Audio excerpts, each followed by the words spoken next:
બનાવીશું ઘઉંના લોટનો શીરો। હું છું તૃપ્તિ। ઘરની રસોઈ યુટ્યુબ ચેનલ પર આપ સૌનું દિલથી સ્વાગત છે।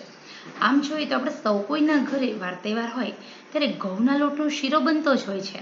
તો અહીંયા સૌથી પહેલાં મેં લીધું છે અડધી વાટકીથી થોડું ઓછું ઘી, 1 વાટકી લોટ અને સાથે 1.5 વાટકી પાણી। અહીંયા આપણે આ શીરો તમે બનાવી શકો છો દૂધમાં, પરંતુ આપણે બનાવીશું પાણીમાં। ઘી ગરમ થાય એટલે આપણે લોટ ઉમેરી દેવાનો અને શેકી લેવાનો। એકદમ સિમ્પલ સરળ, ઘરમાં નાના બાળકો હોય ત્યારે શીરો અચૂક બનતો હોય છે।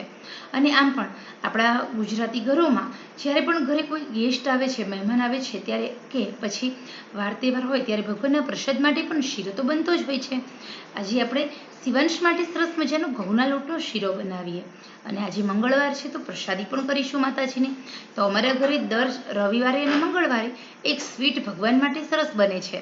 તો અહીંયા આ શીરાને શેકવાની રીત, એકદમ ગેસની આંચ સ્લો ટુ મીડિયમ રાખવાની। મીડિયમ આંચે શેકવાનું। ગેસની આંચ જો તમે ફૂલ રાખશો ને તો ટેસ્ટ બરોબર નહીં આવે।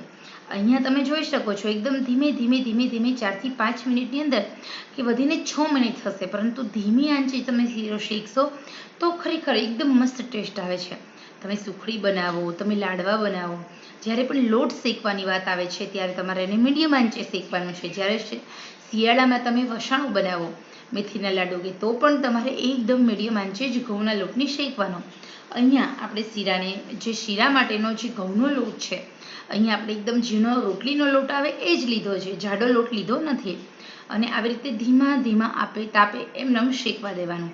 આપણો જે લોટ છે તે શેકાય એટલે સહેજ એમાંથી ઘી છૂટું પડવા માંડે, તમે જોઈ શકો છો। અને પછી શેકાય એની ખબર કેમ પડે? સુગંધ આવે।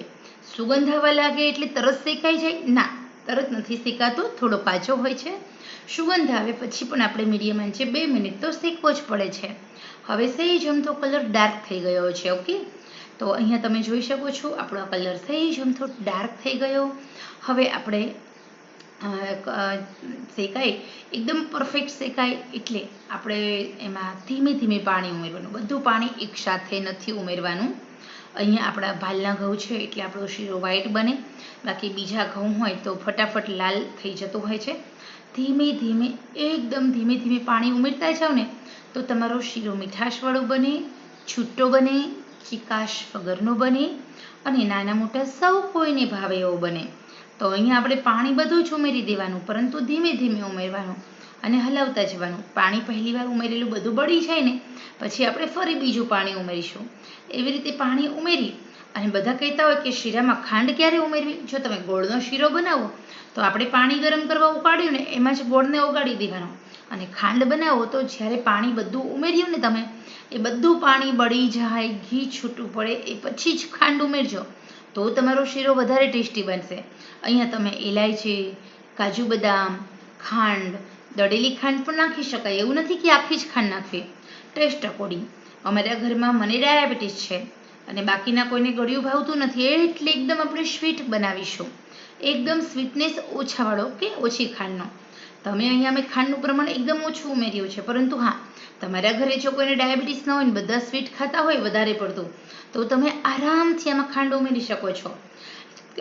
ખાંડ તમારા લાસ્ટમાં ઉમેરવાની, ઘી છૂટું પડે ત્યારે। તો અહીંયા એકદમ મસ્ત મજાનો આપણો શીરો બનીને રેડી થઈ ગયો છે। ગરમા ગરમ શીરો તમે આરામથી ખસખસ અને ડ્રાયફ્રૂટ વડે ડેકોરેશન કરી ખાઈ શકો છો।